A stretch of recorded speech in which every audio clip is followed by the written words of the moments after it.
আজকে শাসলিক বানামো। তো শাসলিকের লাগে কেন এখানে এই যে চিকেনের বুকের পিস 3টে, এই 3 পিস চিকেন দিয়ে আজকে শাসলিক বানামো। তো শাসলিকের লাগে কি কি লাগে, মানে কি কি আমি মশলা রাখছি আর কি, সেগুলো রান্না করে দেখাই। আর সাথে তো আছে ক্যাপসিকাম দিমু, পেঁয়াজগুলো আছে। এখানে হয়েছে এই যে হলুদ হয়েছে, ক্যাপসিকাম হয়েছে 2 গে, লাল হয়েছে 2 গে, আর এখানে এই যে সবুজগুলো হয়েছে 4 গে। আর এই যে এখানে আস্ত পেঁয়াজ রাখছি, পেঁয়াজ এগুলোর কেন ফালা ফালা করে নিমু কাইটে। আর এখানে কি কি মশলা রাখছি হিগিন দেয়। এটা হয়েছে ফিশ সস, এটা হয়েছে Maggi sauce, soya sauce, Worcester sauce, tomato sauce, garlic sauce, গোলমরিচ, গরম মশলা, টেস্টিং সল্ট, লবণ। আর এটা হয়েছে এই যে ধনিয়ার গুঁড়া, আর এখানে হয়েছে মরিচের গুঁড়া। তো ইগিন দি মানে চিকেনটা কাইটে ম্যারিনেট করবো। এই সবগুলো মশলা দিয়ে কান কাটি কুটি তো পরে যে ম্যারিনেট করবো। আর এগুলোর সাইজ করতে হবে, এগুলোর কাটতে হইব সব রেডি করি পরে আপনার করে দেখাইতেছি। এগুলার সাইজ এই যে এরকম করি, এই যে একটুক করে নিতে হইব, কারণ এটা বাজার পরে আর একটু মানে চাপাই যাব। তো ওই হিসেবে এই মানে এভাবে করতে হইব, এভাবে করে নিই। এই যে এগুলোর কাটি নিই, আর এগুলোর সাইজ করতে হইব। এগুলোর সুন্দর করে কাটি লই, তো হরে দিয়ে মাছ ধুয়ে লই। মশলাগুলো দেওয়া শুরু করতেছি। এখানে প্রথমে দিতেছি আদা রসুন বাটা, একটু বাড়াই দিতেছি।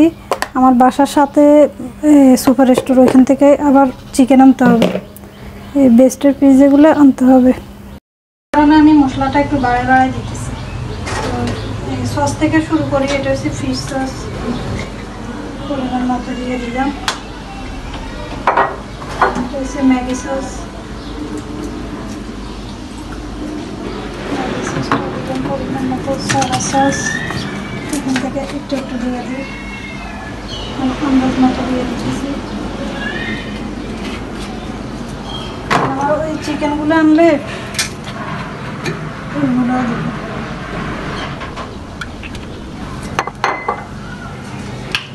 টমেটো সস,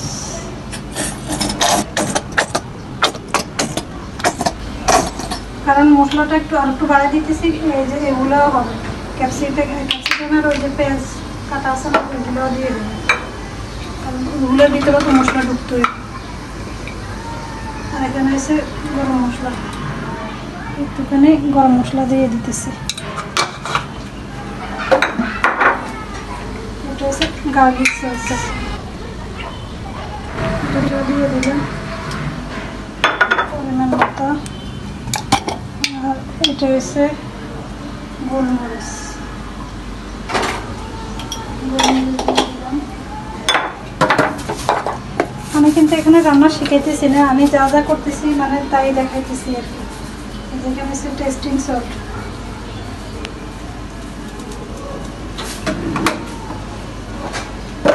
মোটামুটি সব দেওয়া শেষ। এখন হচ্ছে লাল মরিচটা একটু বাড়িয়ে দেবো, কারণ এই মরিচটা ঝাল কম, কালারের জন্য।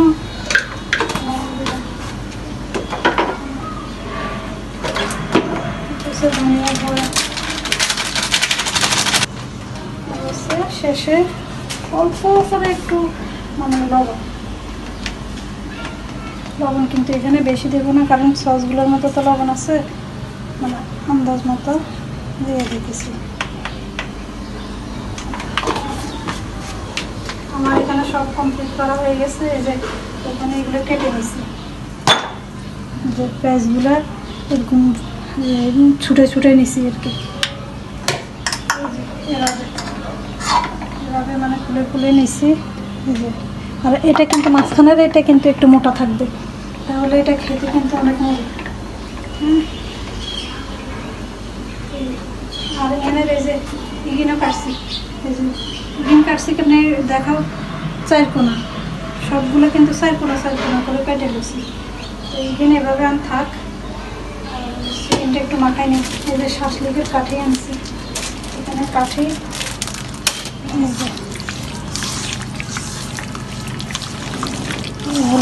এখন মিনিমাম 2 ঘন্টা চিকেনটা হচ্ছে 2 ঘন্টা ম্যারিনেট করবো। তারপর ম্যারিনেট করা হয়ে গেলে পেঁয়াজ ক্যাপসিকাম এগুলো একসাথে মাখাইয়া 10-15 মিনিট রেখে তারপর আমি ওই যে শাসলিকের কাঠের মধ্যে ঢুকাবো। এখন এটারে ডাইকে রেখে দিব। ফ্রোজেন করে যখন মন চাইবো তখন কিন্তু এটা ভাইজা খামো আর হালকা তেলের মধ্যে বা বাটার দিয়েও। আমি বাটারও নিয়ে আসছি, বাটার দিয়ে পরে ভাইজা আপনাদেরকে দেখাবো।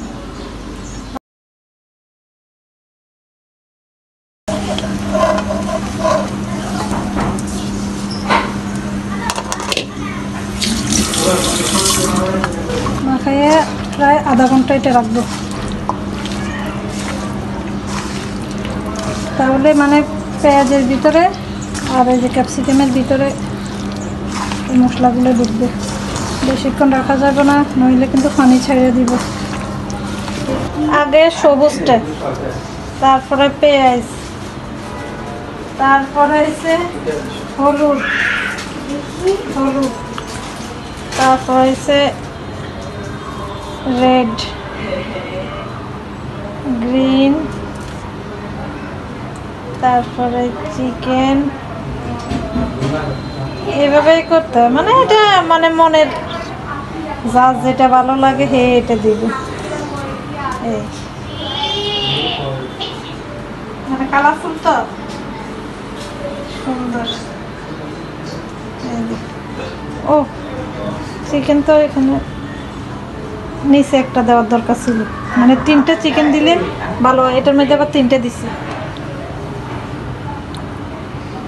এই যে এভাবে করে